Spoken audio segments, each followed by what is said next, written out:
બધા પૂરા થયા છે ને થવાના ના થશે મિથ્યા કદા આશા ભર્યા દિલના ઉમળકા એ જ વચનોથી ફળે બેચેન દિલડા ની બીમારી એ જ વચનોથી ટળે વચનો પ્રભુના શાસ્ત્રમાં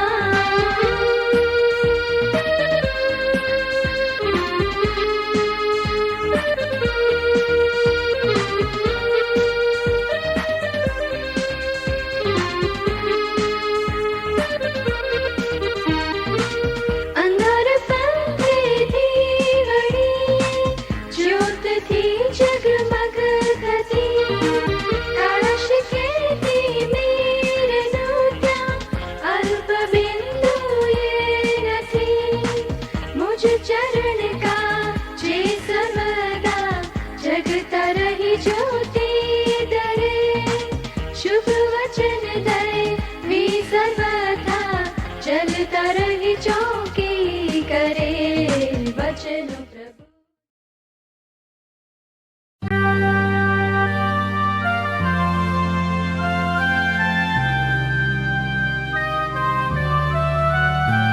हम यीशु के संगे एक दिन स्वर्ग जाएंगे। हम यीशु के संगे एक दिन स्वर्ग जाएंगे।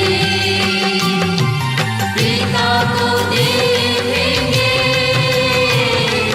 धन्य हो जाएंगे। हम यीशु के संगे एक दिन स्वर्ग जाएंगे। Hallelujah, hallelujah, hallelujah, hallelujah, hallelujah,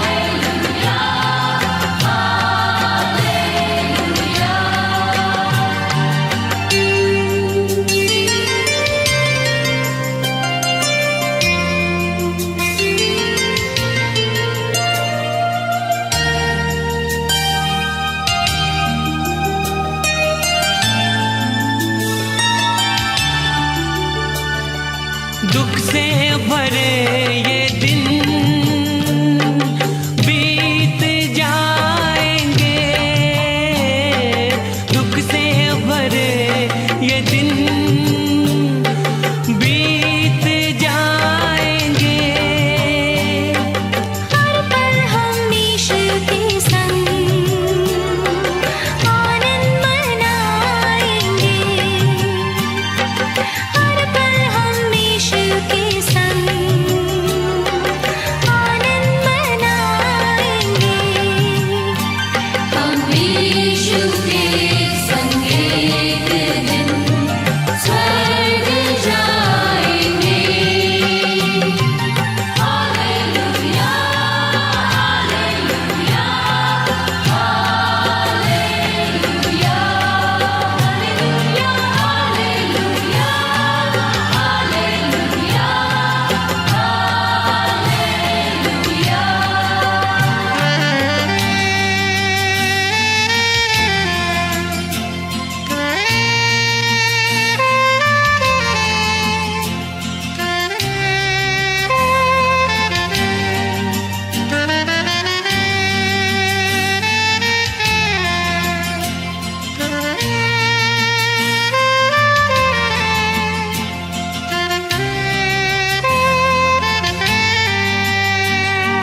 रहना नहीं यहाँ हमेशा के लिए।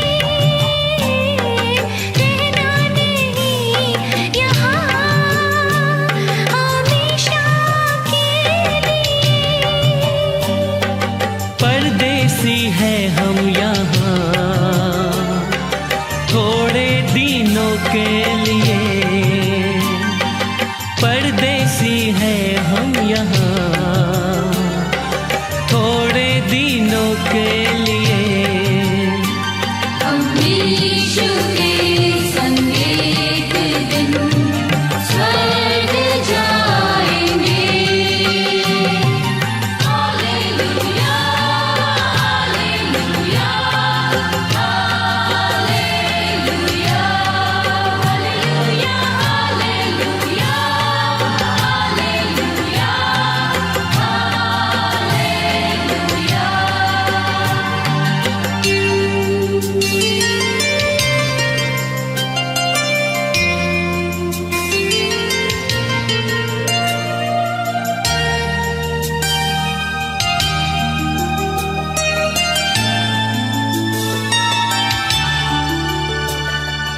तैयारी हम करें वहाँ जाने के लिए,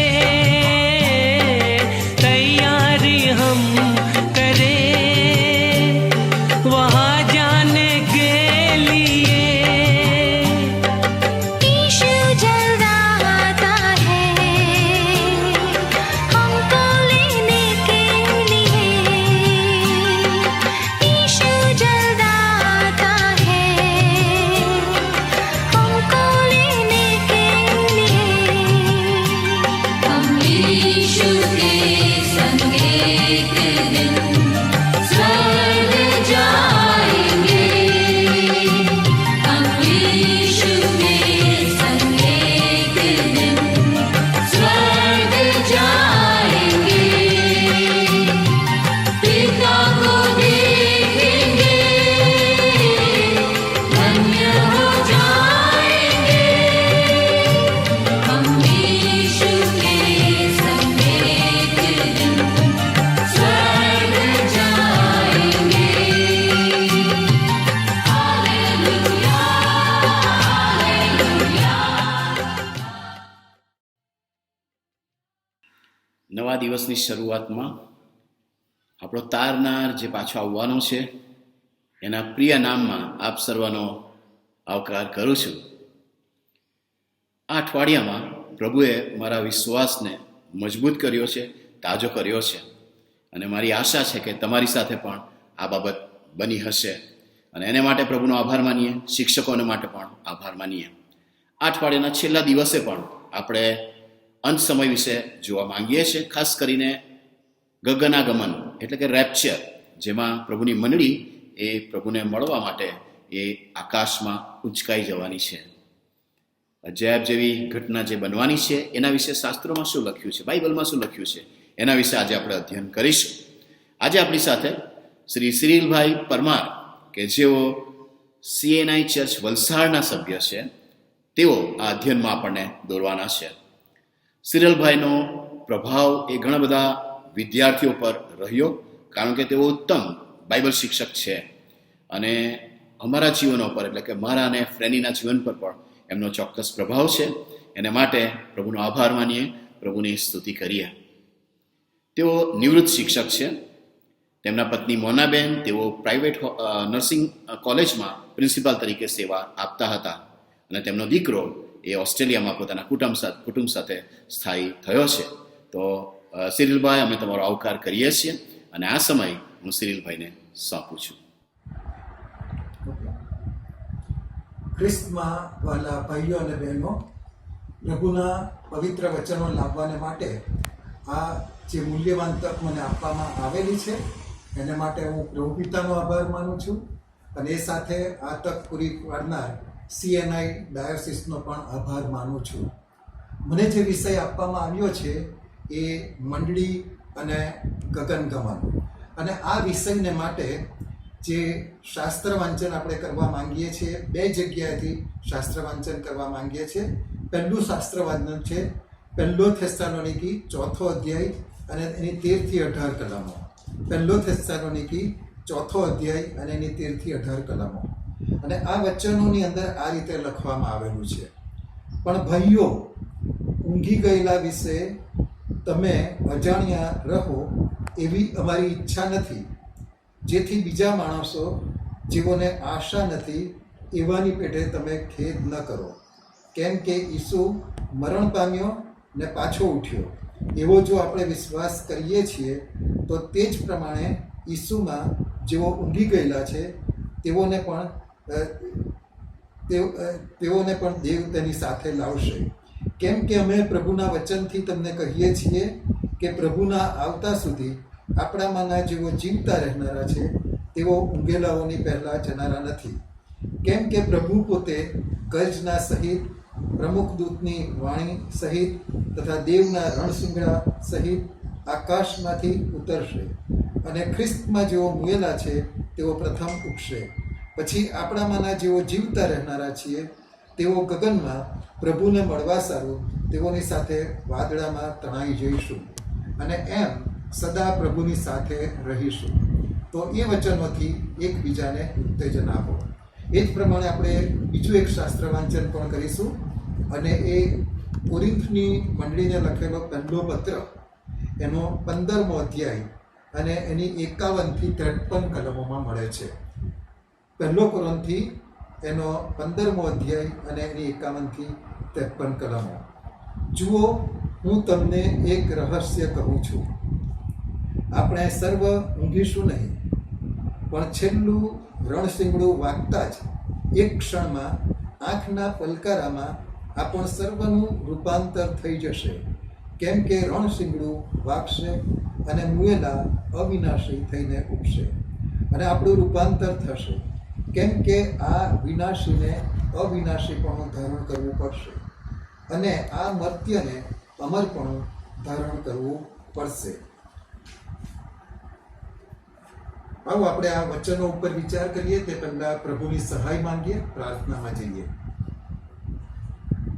સ્વર્ગમાંના અમારા જીવંત અને કૃપાળુ પ્રભુ, ફરીથી તમારા કૃપાસન પાસે આવવાને માટે આ મૂલ્યવાન સમય તમે અમને આપ્યો છે, આભાર માનીએ છીએ. અને માટે આજનો જે અમારો વિષય છે મંડળી અને ગગનગમન, એ વિષયને સમજવાને માટે તમારા પવિત્ર આત્માની સહાય અને કૃપા અમને પૂરી પાડવામાં આવે એવી પ્રભુ અમે ખાસ આગ્રહભરી પ્રાર્થના કરીએ છીએ.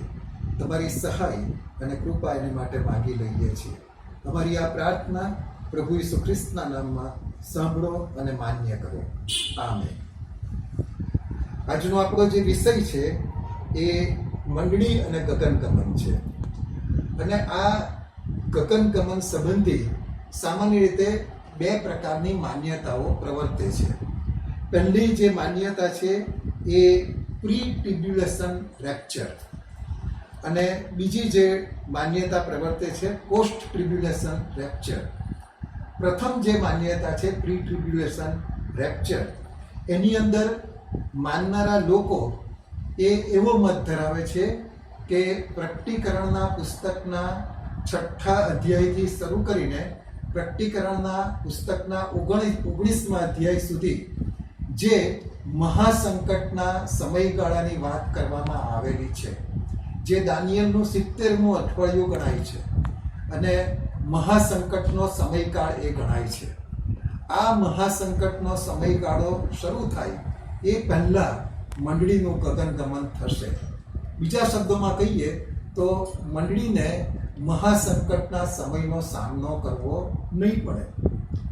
જ્યારે બીજો મત પોસ્ટ ટ્રિબ્યુલેશન રેપ્ચરમાં માનનારા લોકો એવો મત ધરાવે છે કે જે સંકટના સમયગાળાની પ્રકટીકરણના પુસ્તકમાં વાત કરવામાં આવેલી છે એ મહાસંકટના સમયગાળામાંથી મંડળીને પસાર થવું પડશે. આ મત ધરાવતા લોકો એ રેપ્ચરની અંદર માનતા નથી. આજના સમયની અંદર આપણે જોઈએ તો સામાન્ય રીતે આપણી મંડળીઓ એ ગગનગમનની માન્યતાનો સ્વીકાર કરે છે, અને એથી પ્રી ટ્રિબ્યુલેશન રેપ્ચર જે આપણને શીખવે છે એ પ્રમાણે આજના શિક્ષણની અંદર આપણે આગળ વધીશું. જે રેપ્ચર શબ્દ છે, ગગનગમનને માટે વપરાતો અંગ્રેજી શબ્દ એ રેપ્ચર છે, અને એ મૂળ લેટિન શબ્દ જે છે રેપીઓ એના ઉપરથી ઉતરી આવેલો છે. અને આ રેપીઓનો અર્થ થાય છે ઉંચકાઈ જવું. જો આપણે મંડળીના ગગનગમનની સમગ્ર ઘટનાને બહુ સરસ રીતે સમજવા માંગતા હોય તો આપણે આવો વિચાર કરી શકીએ. માની લો કે સમગ્ર પૃથ્વીને ઢાંકી દેતું એવું એક શક્તિશાળી લોહચુંબક એ પૃથ્વી ઉપર ઉતરી આવતું હોય તો શું થાય? આપણે વિચાર કરી શકીએ. આ પૃથ્વી ઉપર જેટલા લોખંડના ટુકડાઓ હોય અથવા તો જેટલી લોખંડની વસ્તુઓ હોય એ બધી જ એ વિશાળ ચુંબક જે ઉતરી આવેલું છે એના તરફ આકર્ષાઈ જાય. પરંતુ એની સાથે લોખંડ સિવાયની જે બીજી વસ્તુઓ છે એ બીજી વસ્તુઓ ઉપર એની સહેજ પણ અસર નહીં થાય. અને આવું જ કંઈક ગગનગમનના સમયે થવાનું છે. હવે આ મંડળી અને ગગનગમન એ વિષયને સમજવાને માટે આપણે 5 મહત્વના મુદ્દાનો વિચાર કરવા માંગીએ છીએ. સૌથી પ્રથમ હું તમારી આગળ 5 મુદ્દાઓને રજૂ કરીશ, ત્યાર પછી આપણે એક પછી એક મુદ્દાઓમાં આગળ વધીશું. જે પહેલો મુદ્દો છે એ ગગનગમનનો સમય. ગગનગમનનો સમય. ત્યાર પછી બીજો મુદ્દો આપણે વિચારવાના છીએ, ગગનગમનમાં સામેલ લોકો. ત્રીજા મુદ્દા ઉપર આપણે જઈશું અને એ મુદ્દો છે સામેલ લોકો માટેનું સ્થળ અને સમયગાળો. એ પછી ચોથો મુદ્દો છે સ્વર્ગમાં વિશ્વાસીઓના હકમાં બનતી મહત્વની ઘટનાઓ. અને છેલ્લે આપણે અંતે 5મા મુદ્દામાં વિચારીશું કે આ ગગનગમન માટેની આપણી તૈયારી. આ 5 મહત્વના મુદ્દાઓને ધ્યાનમાં રાખીને આજે આપણે આપણા શિક્ષણની અંદર આગળ વધવા માંગીએ છીએ. હવે પહેલો મુદ્દો આપણે લઈએ, ગગનગમનનો સમય. યાદ રાખીએ કે મંડળીનું ગગનગમન એ નિશ્ચિત છે, પરંતુ એ જેટલું નિશ્ચિત છે એટલો જ એનો સમય પણ અનિશ્ચિત છે. ગગનગમન ક્યારે થવાનું છે એ આપણે જાણતા નથી. એ એટલું બધું અનિશ્ચિત છે કે જ્યારે હું આ શિક્ષણ આપી રહ્યો છું એવા સમયની અંદર આ પળે પણ એ ગગનગમન શક્ય બની શકે છે. અને એટલા જ માટે જો આપણે પહેલો થેસ્સાલોનિકી એનો 5મો અધ્યાય અને એની બીજી કલમ વાંચીએ, પહેલો થેસ્સાલોનિકી અને એનો 5મો અધ્યાય અને એની બીજી કલમ, ત્યાં આગળ આ રીતે લખવામાં આવેલું છે. પહેલો થેસ્સાલોનિકી એનો 5મો અધ્યાય અને એની બીજી કલમ. જેમ રાત્રે ચોર આવે છે તેમ પ્રભુનો દિવસ આવે છે. આજે પ્રભુનો દિવસ એનો અર્થ થાય છે ગગનગમનનો દિવસ, રેપ્ચરનો દિવસ. અને અહીંયા આગળ સ્પષ્ટ લખવામાં આવેલું છે કે જેમ રાત્રે ચોર આવે છે તેમ. ચોર ક્યારે આવવાનો હોય એ નિશ્ચિત હોતું નથી, એ ગમે ત્યારે આવી શકે છે. અને બીજી એક બાબત, ચોરની લાક્ષણિકતા આપણે જોઈએ તો એ જ્યારે ઘરની અંદર નજર કરે ત્યારે ઘરની અંદર જે સૌથી કિંમતી વસ્તુ હોય એ ઉંચકીને એ ત્યાં આગળથી જતો રહે છે. અને એવી જ રીતે પ્રભુ જ્યારે આવશે અનિશ્ચિત સમયે, કોઈ પણ સમયે, જે જાણતા નથી એવા સમયે જ્યારે આવશે ત્યારે એ આ વિશ્વમાંથી જે સૌથી કિંમતી ખજાનો એને માટે છે, એટલે કે જે વિશ્વાસીઓ છે એને ઉચકીને એ જતા રહેવાના છે. હવે બીજા મુદ્દા તરફ આપણે દ્રષ્ટિપાત કરીએ.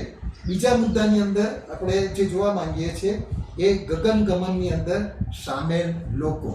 હવે આ ગગનગમનની અંદર જે સામેલ લોકો છે એને માટે આપણે પહેલો થેસ્સાલોનિકી અને એનો 4થો અધ્યાય અને એની 16 અને 17 કલમો તરફ આપણે દ્રષ્ટિ કરીશું. પહેલો થેસ્સાલોનિકી એનો 4થો અધ્યાય અને એની 16 અને 17 કલમો. હવે આ વચનોની અંદર આ રીતે લખવામાં આવેલું છે, કેમ કે પ્રભુ પોતે ગર્જના સહિત, પ્રમુખ દૂતની વાણી સહિત તથા દેવના રણશિંગડા સહિત આકાશમાંથી ઉતરશે અને ખ્રિસ્તમાં જેઓ મુયેલા છે તેઓ પ્રથમ ઉઠશે. પછી આપણામાંના જેઓ જીવતા રહેનારા છે તેઓ ગગનમાં પ્રભુને મળવા સારું તેઓની સાથે વાદળામાં તણાઈ જઈશું. આ 2 કલમો આપણે બહુ ધ્યાનપૂર્વક વાંચીએ તો ત્યાં આગળ બહુ સ્પષ્ટ રીતે આપણે જોઈ શકીએ છીએ કે 2 પ્રકારના લોકોનું ત્યાં આગળ વર્ણન કરવામાં આવેલું છે. પહેલો જે પ્રકાર છે એ તો એવા લોકો છે કે જેઓ પ્રભુ ઈસુ ખ્રિસ્ત ઉપર વિશ્વાસ કરીને જેઓ ખ્રિસ્તમાં મૃત્યુ પામ્યા છે એવા લોકોનો સમૂહ થાય, જેઓ અત્યારે કબરમાં છે. અને બીજા પ્રકારના જે લોકો છે એ તો ગગનગમન સમયે જેઓ પ્રભુ ઈસુ ખ્રિસ્તમાં જીવિત છે એવા લોકો. અને અહીંયા આગળ લખવામાં આવ્યું છે તે પ્રમાણે જ્યારે પ્રભુ એ સ્વર્ગમાંથી પોતાના લોકોને લેવાને માટે વાદળોની અંદર આવે એવા સમયની અંદર સૌથી પ્રથમ જેઓ પ્રભુમાં મૃત્યુ પામેલા છે, પ્રભુ ઈસુ ખ્રિસ્તને જીવન સોંપીને જેઓ મૃત્યુ પામેલા છે એવા લોકોના શરીરો જે છે એ શરીરોને બદલે એમને અવિનાશી શરીરો આપવામાં આવશે. અને એ અવિનાશી શરીરો સાથે એ લોકો પ્રભુ ઈસુ ખ્રિસ્તને મળવાને માટે વાદળામાં તણાઈ જશે. પરંતુ એની સાથે આંખના પલકારામાં એ જ ક્ષણે આ પૃથ્વી ઉપર જેઓ જીવતા છે અને જેઓએ પ્રભુ ઈસુ ખ્રિસ્તને પોતાના જીવનો સોંપ્યા છે એ બધા લોકો પણ એમની સાથે અવિનાશી શરીરો ધારણ કરીને ત્યાં આગળ વાદળામાં પ્રભુને માટે મળવા તણાઈ જવાના છે. આ બે પ્રકારના લોકો એ ત્યાં આગળ ગગનગમનની અંદર સામેલ હશે એવું બહુ સ્પષ્ટ લખવામાં આવ્યું છે. અહીંયા આગળ એક પ્રશ્ન એ પણ થાય કે જૂના કરારના જે સંતો છે એઓના સંબંધી શું? એની અંદર પણ બે પ્રકારના મત પ્રવર્તે છે. કેટલાક લોકો એ એવું માને છે કે જૂના કરારના સંતો એ પણ પ્રભુ ઈસુ ખ્રિસ્ત પર એ લોકો પણ વિશ્વાસથી ન્યાયી જીવન જીવનારા હતા અને માટે આ જે ગગનગમન છે એની અંદર એમની પણ સામેલગીરી હોઈ શકે. જ્યારે બીજો મત એવું કહે છે કે જૂના કરારના જે સંતો છે એ જૂના કરારના સંતોની સામેલગીરી ત્યાં આગળ નહીં હોય, પરંતુ 7 વર્ષ જે સંકટનો સમય છે એ પૂર્ણ થાય અને પ્રભુ ઈસુ ખ્રિસ્ત એ આ પૃથ્વી ઉપર આવે એવે વખતે એમનું પુનરાગમન થશે. અને એને માટે એ લોકો દાનિયેલનું પુસ્તક એના 12મા અધ્યાયની પહેલી 2 કલમોને ટાંકે છે. એ કલમ હું તમારી આગળ વાંચી સંભળાવીશ. 12મા અધ્યાયની પહેલી કલમ આ પ્રમાણે કહે છે, તે સમયે મહાન સરદાર મિખાએલ જે તરહ લોકોના પક્ષમાં ઊભો રહે છે તે ખડો થશે અને એવા સંકટનો સમય આવશે કે પહેલવહેલી પ્રજા ઉત્પન્ન થઈ ત્યારથી એ સમય સુધીમાં એવો કદી આવ્યો નહોતો અને તે સમયે તારા લોકોમાંના જીવોના નામ પુસ્તકમાં નોંધાયેલા માલુમ પડશે, તે દરેકનો બચાવ થશે. પહેલી કલમની અંદર અહીંયા આગળ આપણે જોઈ શકીએ કે મહાસંકટના સમયગાળાની વાત કરવામાં આવેલી છે. અને ત્યાર પછી બીજી કલમની અંદર કહે છે, અને જેઓ પૃથ્વીની ધૂળમાં ઉભેલા છે તેઓમાંના ઘણા જાગી ઉઠશે. એટલે આ મહાસંકટના સમય પછી પૃથ્વીની ધૂળમાં જેઓ ઊંઘેલા છે એમાંના કેટલાક જાગી ઉઠવાના છે એવી વાત કરવામાં આવેલી છે. અને અહીંયા આગળ એવો મત પ્રગટ કરવામાં આવે છે કે એ જૂના કરારના સંતો છે. હવે જૂના કરારના સંતોની સામેલગીરી એ ગગનગમનની અંદર હશે કે કેમ, એ આપણો આજનો વિષય નથી. આજે આપણે જે ખાસ આપણું ધ્યાન કેન્દ્રિત કરવા માંગીએ છીએ એ તો ગગનગમનની અંદર મંડળીના વિશ્વાસીઓ એ અવશ્ય હશે, એના ઉપર આપણે ખાસ ધ્યાન કેન્દ્રિત કરવાનું છે. હવે આપણે ત્રીજા મુદ્દા તરફ નજર કરીશું અને આપણો ત્રીજો મુદ્દો છે સામેલ લોકો માટેનું સ્થળ અને એને માટેનો સમયગાળો. સામેલ લોકો માટેનું સ્થળ અને એને માટેનો સમયગાળો. હવે એ સ્થળ કયું હોઈ શકે? તો બાઇબલના વચનોના પ્રકાશની અંદર આપણે જો નિહાળીએ તો યોહાનની લખેલી સુવાર્તા એના 14મા અધ્યાયની 2 અને 3 કલમ કયા સ્થળે આપણને ત્યાં આગળ રાખવામાં આવશે એની સ્પષ્ટતા કરવામાં આવેલી છે. હું તમારી આગળ 14મા અધ્યાયની 2 અને 3 કલમ વાંચીશ. આ રીતે લખવામાં આવ્યું છે, મારા બાપના ઘરમાં રહેવાના ઠેકાણા ઘણા છે, નહીં તો હું તમને કહેત, કેમ કે હું તમારે માટે જગ્યા તૈયાર કરવાને જાઉં છું. અને જો હું જઈને તમારે માટે જગ્યા તૈયાર કરીશ તો હું પાછો આવીશ અને તમને મારી પાસે લઈ જઈશ, જેથી જ્યાં હું છું ત્યાં તમે પણ રહો.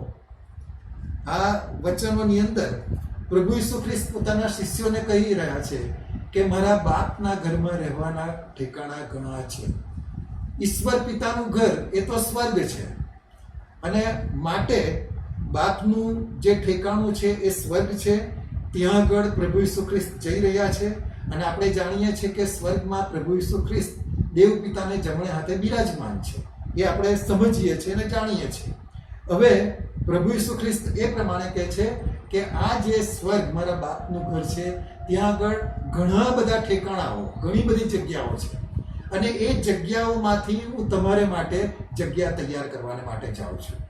અને પછી એ પ્રમાણે કહે છે કે એ જગ્યા હું ત્યાં આગળ તૈયાર કરીશ તમારે માટે, ત્યાંથી પાછો આવીશ અને ત્યાં આગળ ફરી પાછા હું તમને લઈ જઈશ. અને આ વચનો એ આપણને સ્પષ્ટ કરે છે કે ગગનગમન વખતે જે ખ્રિસ્તમાં મુવેલા વિશ્વાસીઓ છે તે અને ખ્રિસ્તમાં એ સમયે જેઓ જીવિત હતા એવા વિશ્વાસીઓ એમને માટેનું જે સ્થળ હશે એ સ્થળ એ તો સ્વર્ગ હશે, જ્યાં આગળ ત્રિએક ઈશ્વરની હાજરી છે. હવે એનો સમયગાળો કેટલા સમય સુધી આપણે ત્યાં આગળ આ ત્રિએક ઈશ્વરની સાથે સ્વર્ગની અંદર રહીશું? તો એ પ્રકટીકરણના પુસ્તકના 6 અધ્યાયથી 19મા અધ્યાય સુધીનો અભ્યાસ આપણે કરીએ તો ત્યાં આગળ આપણે બહુ સ્પષ્ટ રીતે જોઈ શકીએ છીએ કે એ આખો સમયગાળો જે છે તે 7 વર્ષનો સમયગાળો છે. એ દાનિયેલનું 70મું અઠવાડિયું છે અને એ દાનિયેલનું 70મું અઠવાડિયું એ 7 વર્ષનું છે. એ આપણે અગાઉના અભ્યાસની અંદર પણ શીખી ગયા છીએ. અને માટે આ જે વિશ્વાસીઓ છે, પ્રભુ ઈસુ ખ્રિસ્ત પર વિશ્વાસ કરનારા લોકો, એ લોકો સ્વર્ગની અંદર 7 વર્ષ સુધી ત્રિએક ઈશ્વરની સાથે રહેશે. ત્યાર પછી આપણે આગળના મુદ્દા ઉપર આવીએ અને આ જે આગળનો મુદ્દો છે, ચોથો મુદ્દો, એ તો સ્વર્ગમાં વિશ્વાસીઓના હકમાં બનતી મહત્વની ઘટનાઓ. અને આ જે મહત્વની ઘટનાઓ બને છે એની અંદર ખાસ 2 ઘટનાઓ તરફ હું તમારું ધ્યાન કેન્દ્રિત કરવા માંગુ છું. પહેલી ઘટના જે છે એ તો ખ્રિસ્તના ન્યાયાસન આગળ મળનારો બદલો. ખ્રિસ્તના ન્યાયાસન આગળ વિશ્વાસીઓને મળનારો બદલો. અને એને માટે આપણે પવિત્ર વચનોની અંદર જોઈશું. કોરિન્થની મંડળીને લખેલો બીજો પત્ર આપણે જોઈએ અને એનો 5મો અધ્યાય, 1 કોરિન્થી એનો 5મો અધ્યાય અને એની 10મી કલમ. અને એક કલમની અંદર આ રીતે લખવામાં આવેલું છે, કેમ કે દરેકે શરીરમાં રહીને જે ભલું કે ભૂંડું કર્યું હશે તે પ્રમાણે ફળ પામવાને આપણ સર્વને ખ્રિસ્તના ન્યાયાસન આગળ પ્રગટ થવું પડશે. અહીંયા સ્પષ્ટતા કરવામાં આવેલી છે કે દરેક વિશ્વાસીઓએ પ્રભુ ઈસુ ખ્રિસ્તના ન્યાયાસન આગળ ત્યાં આગળ સ્વર્ગની અંદર ઊભા રહેવું પડશે અને પોતાના શરીરમાં રહીને જે ભલું કે ભૂંડું કર્યું છે એનો હિસાબ એને આપવો પડશે. હજુ પણ જો વધારે સ્પષ્ટતા આપણને જોઈતી હોય તો કોરિન્થની મંડળીને લખેલો 1 પત્ર એનો 3જો અધ્યાય અને એની 12 થી 15 કલમો પણ આપણે જોઈ શકીએ.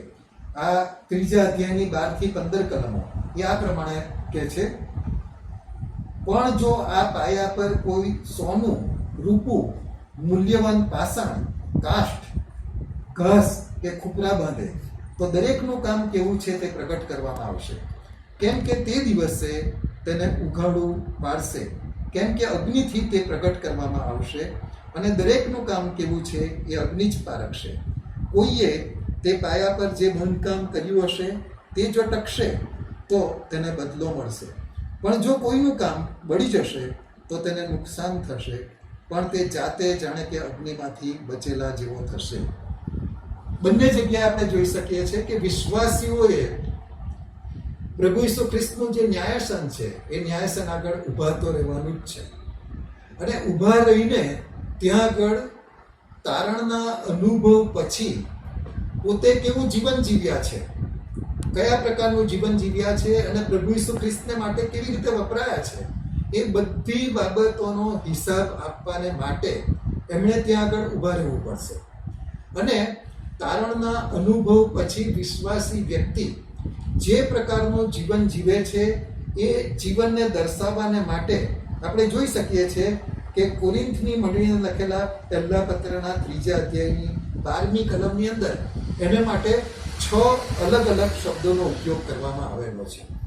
ત્યાં આગળ આ જે 6 શબ્દો વપરાયા છે એ છે સોનું, ત્યાર પછી બીજો શબ્દ રૂપું, ત્રીજો શબ્દ મૂલ્યવાન પાષાણ, ચોથો કાષ્ઠ, 5મો ઘાસ અને 6થો શબ્દ છે ખુપરા. તારણના અનુભવ પછી આપણું જીવન કેવું જીવ્યા છીએ, પ્રભુ ઈસુ ખ્રિસ્તને માટે આપણે કેવી રીતે વપરાયા છીએ, એને દર્શાવવાને માટે આ 6 જુદા જુદા શબ્દોનો ઉપયોગ કરવામાં આવ્યો છે. અને સાથે એમ પણ લખવામાં આવ્યું છે કે એની ચકાસણી એ અગ્નિ દ્વારા કરવામાં આવશે. હવે આપણે વિચારી શકીએ કે જો અગ્નિ દ્વારા આ બધાની ચકાસણી કરવામાં આવે તો શું થાય? જે ઘાસ અને ખૂંપરા હોય એ તો આંખના પલકારામાં ત્યાં આગળ બળી જાય. જે કાષ્ટ છે એને બળતા થોડી વાર લાગે, પણ એ પણ આખરે બળી જાય. પણ એ જ વખતે જે સોનું, રૂપું અને મૂલ્યવાન પાષાણ છે એ ત્યાં આગળ ટકી શકે, એ અગ્નિની સામે ટકી શકે. અને એવી જ રીતે પ્રભુ ઈસુ ખ્રિસ્તના ન્યાયાસન આગળ આપણે ઊભા રહીશું. તારણ પામ્યા પછી જો આપણે તદ્દન બેદરકારી ભર્યું જીવન જીવ્યા હોઈશું, મન ફાવે તે પ્રકારનું જીવન આપણે જીવ્યા હોઈશું, સાક્ષીરૂપ પ્રભુ ઈસુ ખ્રિસ્તને માટે સાક્ષીરૂપ થવાને બદલે કદાચ એનું નામ નિંદાપાત્ર બને એવું આપણે જીવન જીવ્યા હોઈશું, અને એ સાથે પ્રભુ ઈસુ ખ્રિસ્તને માટે જો આપણે કંઈ જ કર્યું નહીં હોય, તો આ વચનોની અંદર લખવામાં આવેલું છે એ પ્રમાણે આપણું કામ જે છે એ તો ઘાસ અને ખૂંપરા જેવું કામ થશે. એ ત્યાં આગળ બળી જશે. પ્રભુ ઈસુ ખ્રિસ્તના ન્યાયાસન આગળ આપણે ઊભા તો રહીશું. રોમી 8:1 પ્રમાણે આપણે માટે ત્યાં આગળ કોઈ દંડાજ્ઞા નહીં હોય. આપણે નરકની શિક્ષામાંથી તો બચી ગયેલા હોઈશું, પરંતુ એ સાથે એ પ્રભુ ઈસુ ખ્રિસ્તની આગળ આપણને શરમાવવું પડશે. આપણને કોઈ પણ પ્રકારનો બદલો નહીં મળે એ સમયે. અને એ સાથે લખવામાં આવ્યું એ પ્રમાણે એ ન્યાયાસન આગળ આપણે ઊભા રહીશું. એ વખતે માંડ જાણે કે અગ્નિમાંથી આપણે બચી ગયા હોય એવી પરિસ્થિતિ આપણી થશે. ભલા ભાઈઓ અને બહેનો, આ બહુ જ ખરાબ કહી શકાય એવી પરિસ્થિતિનું વર્ણન કરવામાં આવેલું છે. ભલે ગગનગમનના સમયની અંદર આપણે પ્રભુ ઈસુ ખ્રિસ્તની સાથે હોઈએ, ઈશ્વર પિતાની સાથે હોઈએ, પરંતુ ત્યાં ન્યાયાસન આગળ શરમાવા સિવાય આપણી પાસે બીજું કશું જ હોય નહીં. ત્યાર પછી જો ખરેખર આપણે પ્રભુ ઈસુ ખ્રિસ્તને માટે જીવન જીવ્યા હોઈશું, પ્રભુ ઈસુ ખ્રિસ્તને માટે આપણે સાક્ષીરૂપ બન્યા હોઈશું, અજવાળા રૂપ આપણે બન્યા હોઈશું, તો ત્યાં આગળ આપણું કામ જે છે એ કામ એ સોનું, રૂપું કે મૂલ્યવાન પાષાણના જેવું હશે. અને ત્યાં આગળ પ્રભુ ઈસુ ખ્રિસ્તની હાજરીની અંદર આપણને બહુ જ મોટો બદલો ત્યાં આગળ આપવામાં આવશે. આપણને એ સમયે ત્યાં આગળ બહુ જ મોટું ગૌરવ પ્રાપ્ત થશે. ભલા ભાઈઓ અને બહેનો, આ જે પ્રથમ ઘટના બનવાની છે સ્વર્ગની અંદર પ્રભુ ઈસુ ખ્રિસ્તની સામે, ઈશ્વર પિતાની સામે, એ ઘટનાને આપણે બરાબર ધ્યાનમાં રાખીએ અને એ પ્રમાણેના આપણા જીવનો અત્યારે આપણે વ્યવસ્થિત કરીએ. બીજી જે મહત્વની ઘટના બનવાની છે એ આપણને પ્રકટીકરણના પુસ્તકના 19મા અધ્યાયની 7 થી 10 કલમોની અંદર મળે છે. પ્રકટીકરણનું પુસ્તક અને એનો 19મો અધ્યાય અને એની 7 થી 10 કલમો, અને એ 7 થી 10 કલમોની અંદર આ રીતે લખવામાં આવેલું છે: આપણે આનંદ કરીએ તથા બહુ હર્ષ પામીએ અને તેને મહિમા આપીએ, કેમ કે હલવાનના લગ્નનો દિવસ આવ્યો છે અને તેની કન્યાએ પોતાને તૈયાર કરી છે. તેને તેજસ્વી, સ્વચ્છ તથા બારીક શણનું વસ્ત્ર પહેરવા દીધું છે. તે બારીક શણનું વસ્ત્ર સંતોના ન્યાયી કૃત્યો રૂપ છે. વળી તે મને કહે છે કે હલવાનના લગ્ન જમણમાં આવવાનું જેઓને આમંત્રણ આપવામાં આવ્યું છે તેઓને ધન્ય છે એમ તું લખ. તે મને એમ પણ કહે છે કે આ તો દેવના ખરા વચનો છે. ત્યારે તેનું વંદન કરવાને હું તેને પગે પડ્યો, પણ તેણે મને કહ્યું કે જોજે, એવું ન કરતો. હું તો તારો તથા ઈસુની સાક્ષીને વળગી રહેનારા તારા ભાઈઓનો સાથીદાર છું. દેવની આરાધના કર. આ જગ્યાએ આપણે જોઈ શકીએ છીએ કે જે મંડળી રૂપી કન્યા છે એ મંડળી રૂપી કન્યાના હલવાન રૂપી જે પ્રભુ ઈસુ ખ્રિસ્ત છે એની સાથેના લગ્નનું ચિત્ર એ અહીંયા આગળ બતાવવામાં આવેલું છે. એ લગ્નના જમણનો દિવસ છે અને એ લગ્નના જમણના દિવસને માટે જે આમંત્રિતો છે એને માટે એવું કહેવામાં આવેલું છે કે એમાં જેને આમંત્રણ આપવામાં આવ્યું છે તેઓને ધન્ય છે. અને ભલા ભાઈઓ અને બહેનો, તમે જાણો છો કે આ લગ્ન જમણની અંદર આમંત્રિત કોણ છે? આપણે તો મંડળી રૂપી શરીરના અવયવો છીએ અને ત્યાં આગળ મંડળી રૂપી કન્યાના જ લગ્ન થાય છે, પરંતુ એ મંડળી રૂપી કન્યાના અવયવો, શરીરના અવયવો તરીકે હું અને તમે, આપણે બધા વિશ્વાસીઓ એ ત્યાં આગળ આમંત્રિતો તરીકે છીએ. અને એ આમંત્રિતોને માટે આ ધન્યવાદ આપવામાં આવેલો છે. અને આ જે આખું દ્રશ્ય હતું એ દ્રશ્ય એટલું બધું ગૌરવશાળી હતું એ દ્રશ્યનો વૈભવ એટલો હતો કે આ જે પુસ્તકનો લેખક, પ્રકટીકરણના પુસ્તકનો લેખક, એ એનાથી અંજાઈ ગયો.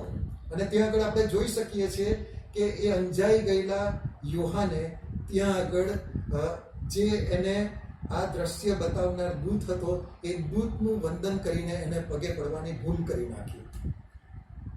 અદ્ભુત દ્રશ્ય, ગૌરવશાળી દ્રશ્ય. અને એ ગૌરવશાળી પ્રસંગની અંદર હું અને તમે ભાગીદાર બનવાના છીએ, એ અહીંયા આગળ સ્પષ્ટીકરણ કરવામાં આવેલું છે. હવે આપણે છેલ્લો જે બહુ જ અગત્યનો મુદ્દો છે એના ઉપર આપણે જવા માંગીએ છીએ, અને એ તો ગગનગમન માટેની આપણી તૈયારી. ગગનગમન માટેની આપણી તૈયારી. આ ગગનગમન માટે હું અને તમે કેવી રીતે આપણી જાતને તૈયાર કરીશું? 3 બાબતો હું તમને કહેવા માંગુ છું. પહેલી બાબત આપણે જોઈએ, આપણે ધ્યાનમાં રાખવાનું છે કે ગગનગમન એ મંડળીનું થવાનું છે. પણ ઘણી વખત મંડળીનું ગગનગમન એને બહુ જ લાઇટલી લેવામાં આવે છે.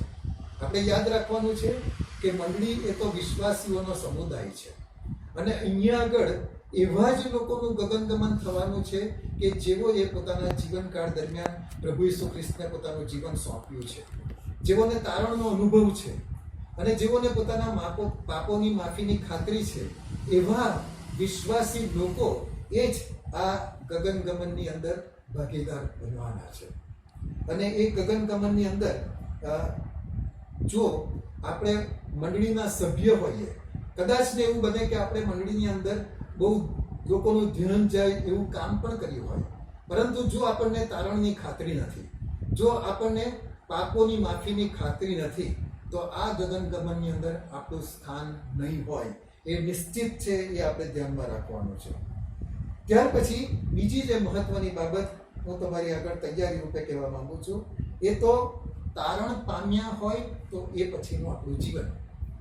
આપણે અત્યારે જ જોયું કે તારણ પામ્યા પછીના આપણા જીવનને સોના રૂપાની સાથે, મૂલ્યવાન પાષાણની સાથે, કાષ્ઠની સાથે, ઘસની સાથે અને ખુપરાની સાથે સરખાવવામાં આવેલા છે.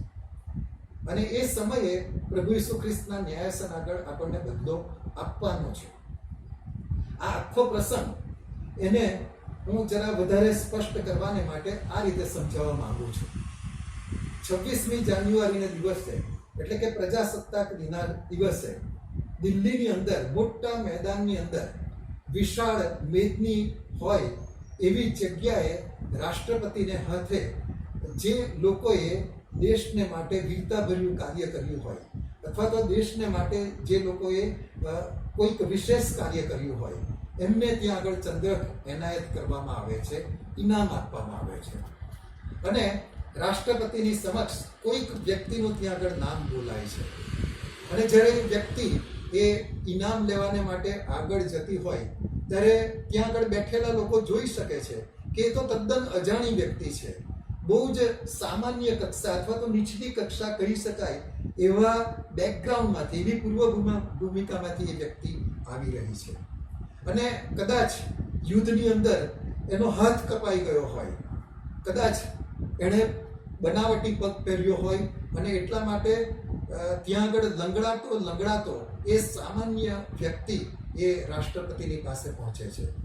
એ જ્યારે ત્યાં આગળ પહોંચે છે ત્યારે ત્યાં આગળ એણે જે કાર્ય કર્યું એની જાહેરાત કરવામાં આવે છે. અને એ જાહેરાતની સાથે જ્યારે રાષ્ટ્રપતિ એને ચંદ્રક એનાયત કરે છે, ઇનામ આપે છે, ત્યારે ત્યાં આગળ ઉપસ્થિત હજાર લોકોની જે મેદની છે એ એને તાળીઓના ગડગડાટથી વધાવી લે છે. અને ત્યાં આગળ આ સામાન્ય દેખાતી વ્યક્તિ જે છે એને બહુ જ મોટું ગૌરવ પ્રાપ્ત થાય છે, બહુ જ મોટું માન ત્યાં આગળ આપવામાં આવે છે. અને વહાલા ભાઈઓ અને બહેનો, કંઈક આવું જ દ્રશ્ય એ પ્રભુ ઈસુ ખ્રિસ્તના ન્યાયાસન આગળ બનવાનું છે. ત્યાં આગળ એક પછી એક નામાવલી વંચાતી જશે. પ્રેરિત પિત્તળનું ત્યાં આગળ નામ બોલાશે. એને તો દુનિયાના લોકોએ અભણ માછીમાર ગણીને હસી કાઢ્યો હતો, પરંતુ એ જ્યારે પ્રભુ ઈસુ ખ્રિસ્તના ન્યાયાસન આગળ હાજર થશે અને પ્રભુ ઈસુ ખ્રિસ્ત જ્યારે એને ઇનામ આપશે, એને જે કંઈ કાર્ય કર્યું છે એની માહિતી આપશે, ત્યારે ત્યાં આગળ ઉપસ્થિત હજાર દૂતો અને એ સાથે લાખોની સંતોની જે મેદની છે એને તાળીઓના ગડગડાટથી વધાવી લેશે. બહુ જ મોટું માન અને ગૌરવ એ ત્યાં આગળ પિત્તરને પ્રભુ ઈસુ ખ્રિસ્તના હાથો દ્વારા પ્રાપ્ત થશે. એ નામાવલી આગળ વધશે. ત્યાં આગળ પ્રેરિત પાઉલનું નામ બોલાશે. દુનિયાના લોકોએ તો એને મૂર્ખ ગણીને હસી કાઢ્યો. દુનિયાના લોકોએ તો એને કચરા સમાન ગણીને ધુતકારી કાઢ્યો હતો. પરંતુ એ પાઉલ પ્રેરિત જ્યારે પ્રભુના ન્યાયસન આગળ ઊભો હશે અને જ્યારે એને ત્યાં આગળ જીવનનો મુકટ પહેરાવવામાં આવશે, ત્યારે હજારો હજાર દૂતો અને લાખોની સંખ્યાની અંદર જે ઉપસ્થિત સંતો છે એ એને તાળીઓના ગડગડાટથી વધાવી લેશે. અને એ તાળીઓનો ગડગડાટ એ કદાચ સમશે પણ નહીં એ રીતે એના અવાજો આવ્યા કરશે. બહુ જ મોટું માન અને બહુ જ મોટું ગૌરવ એ ત્યાં આગળ પ્રેરિત પાઉલને પ્રાપ્ત થશે. અને વાલા ભાઈઓ અને બહેનો, એ નામાવલી આગળ વધતી જશે. એ નામાવલીમાં તમારું પણ નામ આવશે. એ નામાવલીમાં મારું નામ પણ આવવાનું છે. આપણે માટે ત્યાં આગળ પ્રભુ ઈસુ ખ્રિસ્તે આપવાને માટે કયો બદલો રાખી મૂકેલો છે? આપણે વિચાર કરવાનો છે. જો કંઈ જ નહીં કર્યું હોય તો આગળ આપણે જોયું એ પ્રમાણે શરમાવવું પડે. માંડ બચી ગયેલા હોય એવી પરિસ્થિતિ થાય અને પ્રભુ ઈસુ ખ્રિસ્તથી મુખ સંતાડવાનો વારો આવે. યાદ રાખીએ, ત્યાં આગળ બધા બનાવટી મોહરાને ઉતારી કાઢવામાં આવશે. ત્યાં આગળ આ પૃથ્વી ઉપર રહીને આપણે જે ઢોંગી જીવન જીવ્યા છે એ ઢોંગી જીવનના મોહરા એ ત્યાં આગળ દૂર કરી દેવામાં આવશે. અને જે ખરેખર વાસ્તવિક જીવન આપણે જીવ્યા છે એ જ ત્યાં આગળ દર્શાવવામાં આવશે. ભલા ભાઈઓ અને બહેનો, આપણી કેવી પરિસ્થિતિ થશે? તારણના અનુભવ પછી આપણે જે જીવન જીવ્યા છે અને ખ્રિસ્તને માટે આપણે જે કંઈ કરી રહ્યા છે એના ઉપર એનો આધાર રહેલો છે. ત્યાર પછી જે ત્રીજી મહત્વની બાબત હું તમારી આગળ લાવવા માંગુ છું એ તો આપણે જે બે શાસ્ત્ર ભાગો વાંચ્યા એની અંદર જ આપણને એ મળે છે. પહેલો થેસ્સલોનિકી 4 અધ્યાય 13 થી 18 કલમો વાંચી એમાં ગગનગમનની વાત કરવામાં આવેલી છે. અને એ ગગનગમનની વાત કર્યા પછી અંતે 18મી કલમની અંદર એવું કહેવામાં આવેલું છે કે એકબીજાને ઉત્તેજન આપો. જે ગગનગમનની વાત છે એ ગગનગમનની વાતોને કેન્દ્રમાં રાખીને આપણે આપણા વિશ્વાસી ભાઈ બહેનોને ઉત્તેજન આપીએ એવું અહીંયા આગળ લખવામાં આવેલું છે. અને બીજો જે શાસ્ત્ર ભાગ આપણે વાંચ્યો, પહેલો કોરિન્થી 15મા અધ્યાયની 51 થી 53 કલમો, પણ એ પેરેગ્રાફનો જ્યાં આગળ અંત આવે છે ત્યાં આગળ આવું લખવામાં આવ્યું છે: એ માટે મારા પ્રિય ભાઈઓ, તમે સ્થિર તથા દ્રઢ થાઓ અને પ્રભુના કામમાં સદા મચ્યા રહો, કેમ કે તમારું કામ પ્રભુમાં નિરર્થક નથી એ તમે જાણો છો. અહીંયા કહેવામાં આવ્યું છે કે આપણે પ્રભુની અંદર સ્થિર તથા દ્રઢ થવાનું છે. અને એ સાથે પ્રભુના કામની અંદર હંમેશા આપણે મચ્યા રહેવાનું છે. ભલા ભાઈઓ અને બહેનો, ગગનગમન ગમે ત્યારે થઈ શકે છે. આ ઘડીએ પણ થઈ શકે છે. ત્યારે ગગનગમનની આપણે પૂરેપૂરી તૈયારી કરીએ, એકબીજાને ઉત્તેજન આપીએ, પ્રભુમાં સ્થિર તથા દ્રઢ રહીએ અને એ સાથે આપણે એ ધ્યાનમાં રાખીએ કે પ્રભુના કામોની અંદર આપણે હંમેશા રચ્યા પચ્યા રહીએ. પ્રભુ એના વચનોને આશીર્વાદિત કરે. આવો આપણે પ્રાર્થના કરીએ. સ્વર્ગમાં અમારા જીવંત અને કૃપાળુ પ્રભુ, તમારા જીવંત વચનો સમજવાને માટે તમે જે કૃપા અમને પૂરી પાડી, પવિત્ર આત્માની સહાય પૂરી પાડી, એના માટે તમારો આભાર માનીએ છીએ. અને પ્રભુ, અમારા બધાના જીવનોને તમે એવા વ્યવસ્થિત કરો કે જેથી પ્રભુ ગગનગમનને માટે અમે પૂરેપૂરા તૈયાર હોઈએ. આજે પણ જો પ્રભુ એ ગગનગમન થાય તો અમારી એના માટેની પૂરેપૂરી તૈયારી હોય એ રીતે પ્રભુ તમે અમને તૈયાર કરો એવી અમે પ્રાર્થના કરીએ છીએ. અમારી પ્રાર્થના પ્રભુ ઈસુ ખ્રિસ્તના નામમાં સાંભળો અને માન્ય કરો. આમેન. योन देश हमारा है देश, रहते हैं हम परदेश, जाएंगे हम अपने देश. सियोन देश हमारा है देश, रहते हैं हम परदेश, जाएंगे हम अपने देश. हालेलुया.